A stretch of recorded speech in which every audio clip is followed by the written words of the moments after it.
ciri umum kebijakan publik. Pertama, setiap kebijakan harus memiliki tujuan. Artinya, pembuatan suatu kebijakan tidak boleh sekedar asal atau hanya karena ada kesempatan membuatnya. Kedua, suatu kebijakan tidaklah berdiri sendiri, melainkan terpisah dari kebijakan yang lain.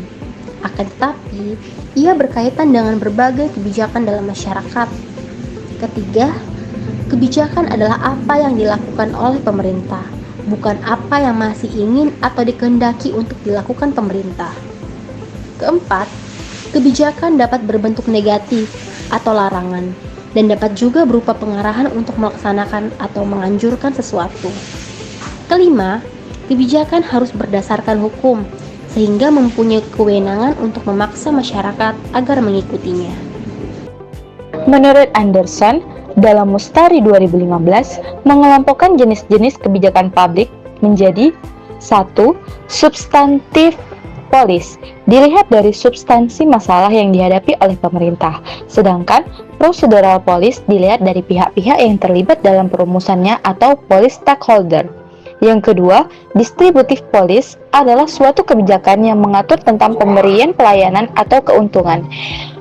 Redistributif polis adalah suatu kebijakan yang mengatur tentang pemindahan alokasi kekayaan, kepemilikan, atau hak-hak.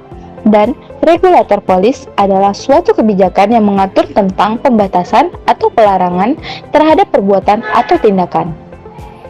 Ketiga, material polis merupakan suatu kebijakan yang mengatur tentang pengalokasian atau penyediaan sumber-sumber material yang nyata bagi penerimanya. Keempat, public goods policy adalah suatu kebijakan yang mengatur tentang penyediaan barang-barang atau pelayanan-pelayanan oleh pemerintah untuk kepentingan banyak orang. Private goods policy adalah suatu kebijakan yang mengatur tentang penyediaan barang-barang atau pelayanan-pelayanan oleh pihak swasta untuk kepentingan individu-individu atau perorangan di pasar bebas dengan imbalan biaya tersebut. Tingkat-tingkat kebijakan publik. Tingkatan kebijakan publik dalam peraturan tertulis dibedakan menjadi 3, yaitu yang pertama, kebijakan publik tertinggi sebagai dasar dan menjadi falsafah terbentuknya NKRI, yaitu Pancasila dan Undang-Undang 1945. Yang kedua, kebijakan publik sebagai bentuk kerjasama antara legislatif dan eksekutif, contohnya undang-undang dan peraturan daerah.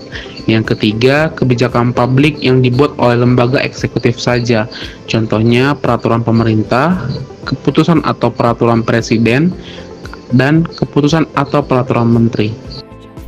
Teori Bromley dalam tingkatan kebijakan publik. Yang pertama, policy level yang diperankan oleh lembaga yudikatif dan legislatif yang berwenang dalam mengeluarkan kebijakan atau peraturan dalam skala terluas seperti undang-undang dan peraturan pemerintah. Yang kedua, organizational level yang diperankan oleh lembaga eksekutif sebagai pengaturan, penanggung jawab, pengawasan terhadap kebijakan.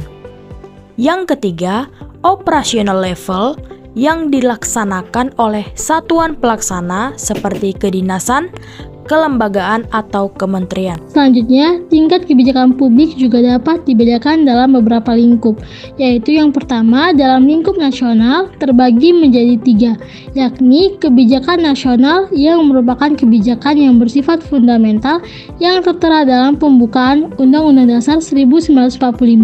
Kemudian kebijakan umum yang merupakan kebijakan presiden, dan kebijakan pelaksanaan yang merupakan penjabaran dari kebijakan umum itu sendiri.